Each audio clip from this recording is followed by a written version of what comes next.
Good morning, children. I hope everyone are fine. Congratulations to all the students for entering into second year of your intermediate. Before going into the class, I would like to introduce myself. My name is Sarita Vasam. I am PGT English from Sabbavaram, Visakhapatnam. Children, in English, in second year, you will have 29 topics. Like in prose, you will have 5 lessons. In poetry, you will have 5 poems. Non-detail, you will have 8 chapters. And yes, children, non-detail is really an interesting story. And coming to the last one, study and communication skills, you are having 11. So total, you are having 29 topics in your second year intermediate. Okay, children. Now let us see our first lesson from the prose of studies written by Francis Bacon. Before seeing the text, let me tell you about the author. Francis Bacon. Francis Bacon was born on 22nd January 1561 in London and passed away on 9th April 1626. Yes, children, he was born on 22nd January 1561 in London and passed away on 9th April 1626. And this essay of studies, he wrote 3 series, and this was the first series, and this lesson of studies is the first essay of the 10 essays published in 1597. Children, this was of studies is the first essay in the series of 10 essays published in 1597. He is regarded as the father of English essay. He is regarded as the father of English essay. He became a member of the parliament in 1584. He became a member of the parliament in 1584. He was knighted in 1603. Yes, children, I know you are getting doubt about knighted. Knighted is nothing but like how we'll have some sort of awards. In India, like we'll have Padma Bhushan, different awards in different situations. Like that, in London, this knighted is an award, and this award is given to Francis Bacon in the year 1603. He was promoted very fast in his career, but as he was a corrupted person, it led him to his removal from the post and was imprisoned. So see, children, this man got promotion very fast because he is a talented person. But his cunning, his corrupted attitude led him to remove from his post, not only from the post, but he was imprisoned too. Okay, children. Later, king pardoned him, and thereafter he continued his writings. So what happened when this person done all this? He was imprisoned, but king know how talented he is, so he thought, okay, we shall give him a chance, and he gave a chance and pardoned. Pardoned means excused. Pardon means excused. And this person, Francis Bacon, was excused by the king and came out of the prison. After coming out of the prison, he continued his writings. Bacon's real interest laid in science. He has been called as the father of empiricism. So, this person, he is actually interested in science. So, this person is also called as father of empiricism. So, he is called as the father of empiricism, and empiricism means experience derived from the senses. Okay, children? Empiricism means what? It is the experience derived from the senses. Children, let us now see the textual description. Children, let us now see the line-to-line description of our lesson of studies. As I told you, Of Studies is written by Francis Bacon. Studies serve for delight, for ornament, and for ability. Their chief use for delight is in privateness, and retiring for ornament is in discourse, and for ability is in the judgment and disposition of business. So children, here what the author is trying to tell us is this studies, they will give us delight. Delight means happiness. Ornament. Ornament means show off. Ability, talent. How studies gives us happiness, show off and talent. Let us see in his words. Their chief use for delight is in privateness and retiring. Here, how we'll get delight through studies means when we are alone, when we feel that no one is with us, if we start reading a book, we will feel comfortable and we'll feel happy with it. And retiring in the sense when you go home after a lot of work, when you feel very much tired, then you can pick a book which you like. If you start reading that, you will feel happy. So, their chief use for delight is in privateness and retiring. We will feel very comfortable when we start reading the book. For ornament is in discourse, and for ability is in the judgment and disposition of business. For ornament, I already told you all, ornament here means show off. Is in discourse, means studies will help us discourse. The word discourse means discussion. So here what they are saying is studies help us in discussion also. Like when there is some sort of seminar or some sort of debate, then happily you can talk because you had already read that. So for ornament is in discourse, and for ability is in the judgment and disposition of business. Then how for ability? As I told you, ability means talent. So is in the judgment. When you want to give a sort of judgment, you can give only through studies. When you are an educated itself, you will have a chance to think something. So you can give judgment. And disposition. Disposition means to regulate or manage. Yes, children, disposition means to regulate or manage. So through your talent, you can regulate or manage your business. Okay, children? For expert men can execute and perhaps judge of particulars one by one, but the general counsels and the plots and marshalling of affairs come best from those that are learned.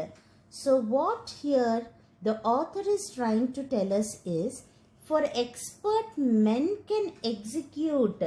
If a person is really an expert in the work, he is having experience and he is doing, that person can perhaps judge of particulars, means he can understand what is good and wrong. He can arrange everything in an order, but the general counsels and the plots and marshalling of affairs come best from those that are learned. But general counsels here means advices. Counsels means advices, and plots means plans. So the general advices and plans, marshalling over here means arranging in a proper order. So you can give the advice, plans and arranging in an order comes only when you are learned. When you know totally about that, only you can do everything in a proper order. So experience plus knowledge on the topic gives you success. To spend too much time in studies is sloth. To use them too much for ornament is affectation. To make judgment wholly by the rules is the humor of a scholar. So, here what they are saying, what he is telling us is to spend too much in time. As we just now told that,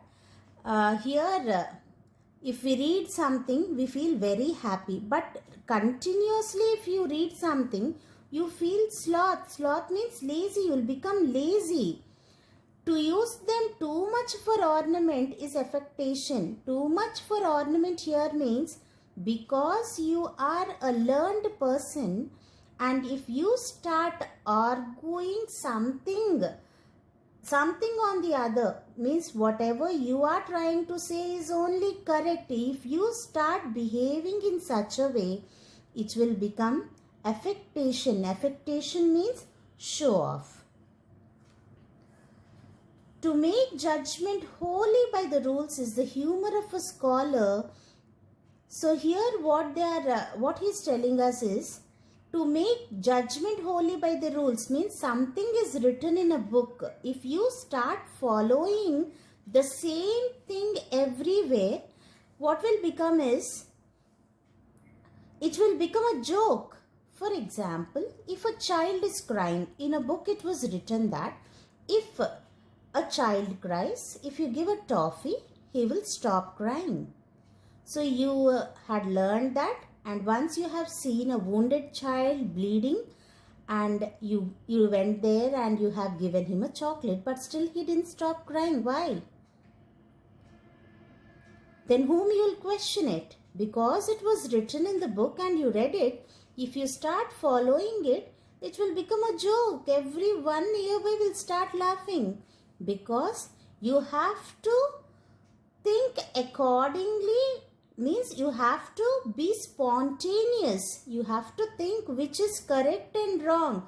You shouldn't just follow what is written in the book, because you should think everything as per the situation.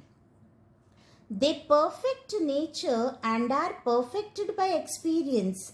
For natural abilities are like natural plants that need pruning by study, and studies themselves do give forth direction to mature large, except they be bounded in by experience.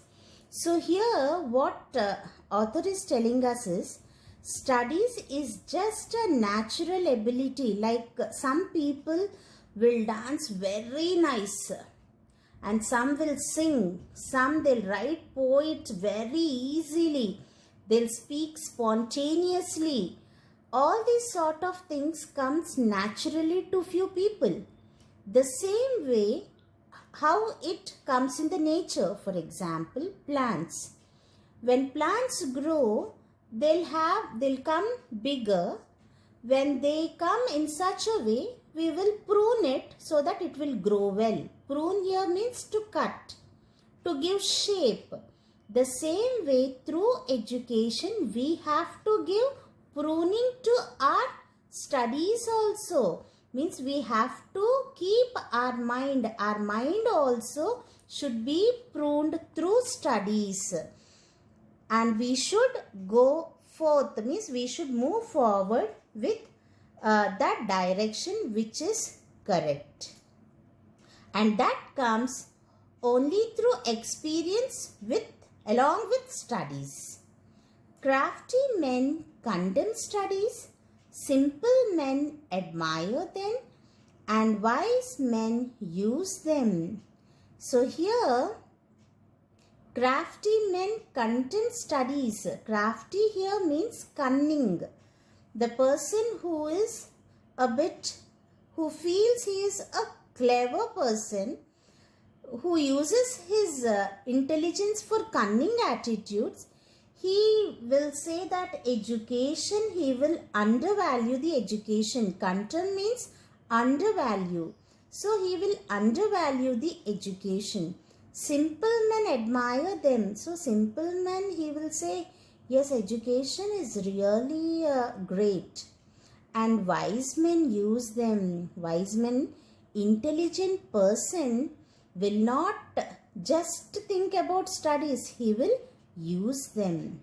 For they teach not their own use, but that is a wisdom without them and above them, won by observation. And that wise man will use his education in a proper way and also achieve this success. Read not to contradict and confute, not to believe and take for granted, nor to find talk and discourse. Here he is telling us you should read. You should read not to contradict. Contradict means to fight or argue.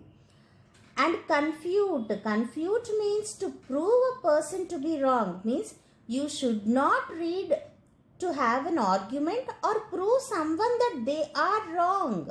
Nor to believe and take for granted. Means you shouldn't say that yes, whatever I am telling is correct, other all are wrong.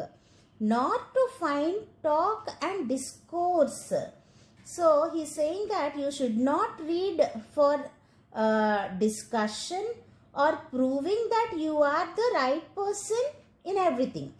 But to weigh and consider, you should read to know that what is correct and wrong. Here, but to weigh and consider means to judge what is correct and wrong.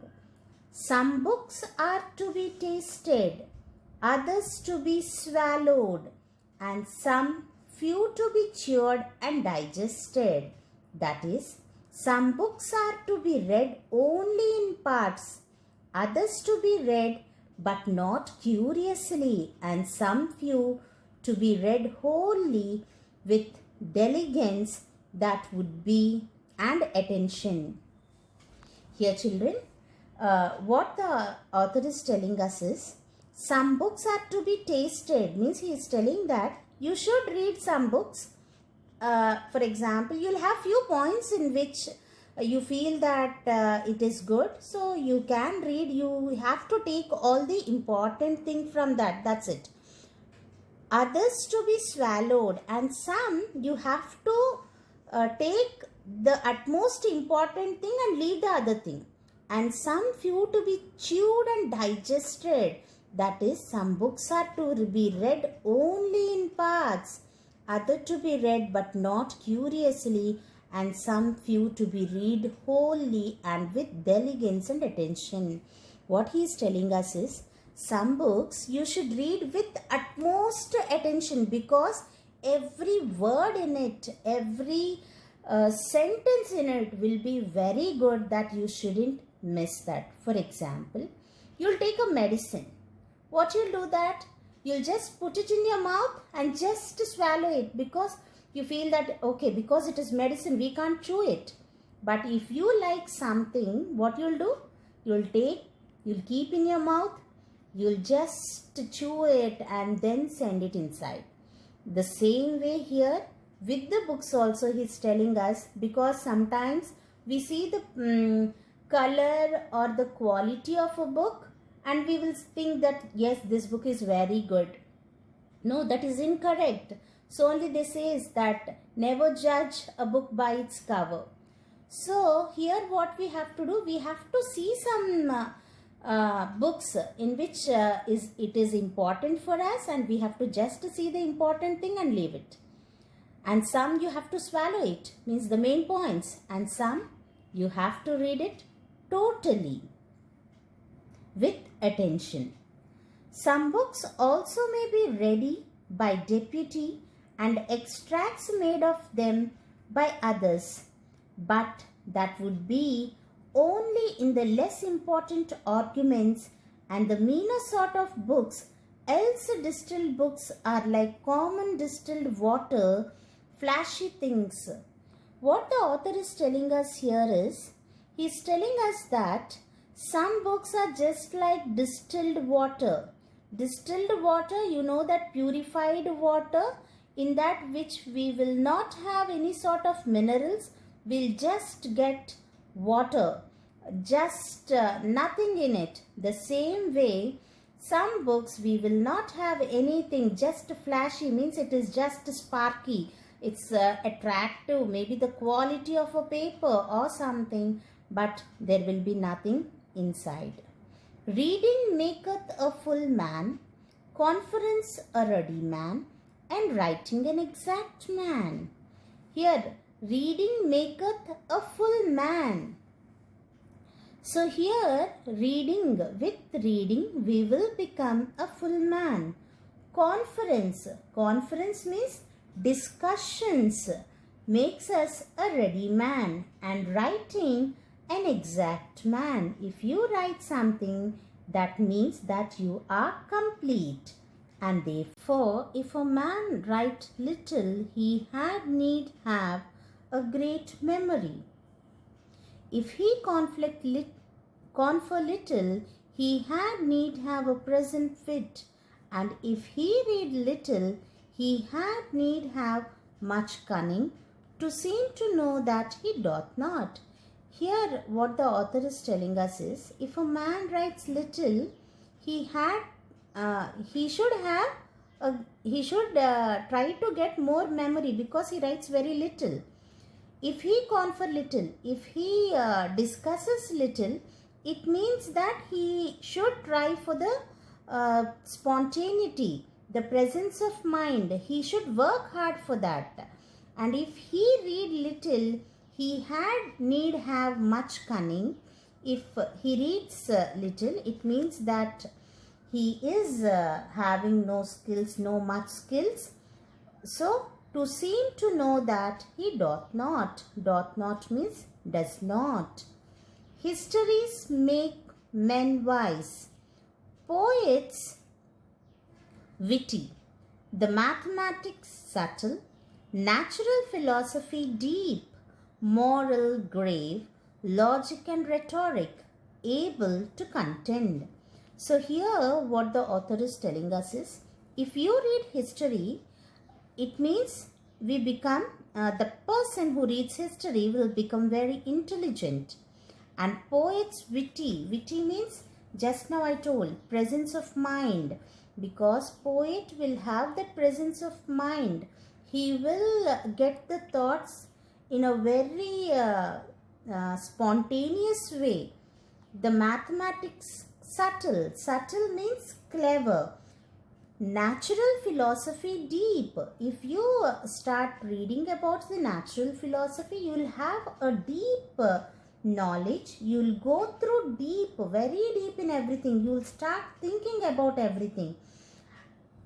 Grave, logic and rhetoric. So when rhetoric here means using language properly, you will know how to use the language properly when you start reading, when you start your studies.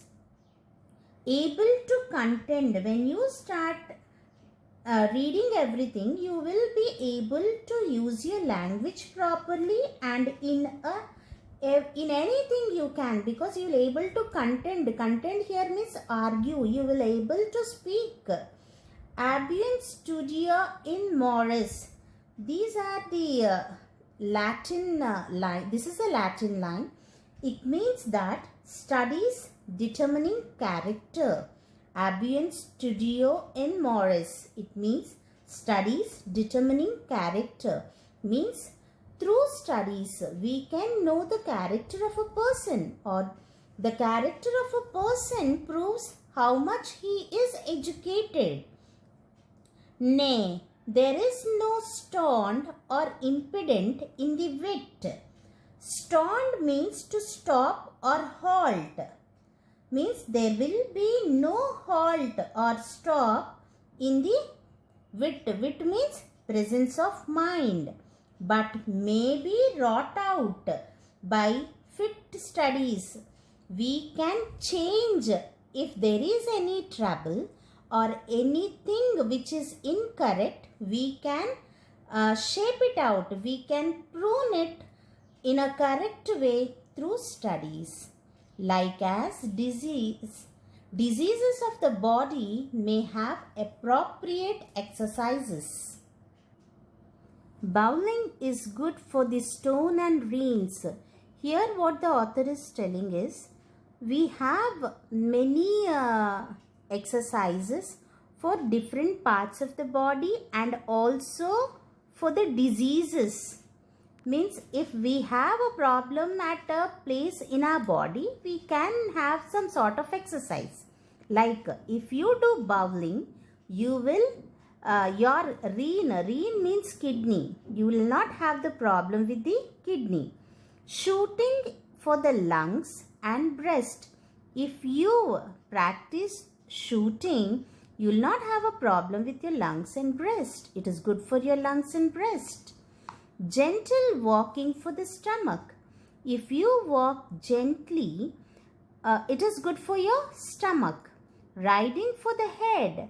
If you ride, it means that it is good for your head. And the like. And so many sort of things are there. In this way, you can clear your diseases. Means which these sort of exercises you can solve the problem of your body. So if a man's wit be wandering, let him study the mathematics. Here what the author is telling is, he is giving us the sort of treatment to the man. In which way he is saying that if his wit is wandering, means he is not having a peace of mind, presence of mind, then what he has to do? He has to take mathematics, because for in demonstration, if his means if he, for example, if there is any sort of sum, what they have to do, they should be very careful in solving the sum, because one single step will change the total sum and you'll get a wrong answer. So if the person is not having a proper presence of mind, he has to take mathematics. Means it is a sort of solution for the problem. If you take mathematics, you will have a presence of mind. If his wit he called away never so little, he must begin again. Because if you get a mistake, again he has to try the sum again and again until he gets the solution. So he is telling us, if the person wit is wandering here and there, then that person should take mathematics. Let him, if his wit be no apt to distinguish or find differences, let him study the schoolmen, for they are simini sectoris. Children, here he is telling that if a person is unable to distinguish, to find the difference between, means he is unable to know what is correct or wrong, then that person should study the schoolmen. Schoolmen means a teacher, a professor, a lecturer, because these people, the schoolmen, they are simini sectoris. Simini sectoris is a Latin phrase which means hair splitters. So here what the author is telling is, if the person is unable to find out the difference, then he should become a teacher, because they will observe everything. They will see minor things very carefully. So he should become a school teacher.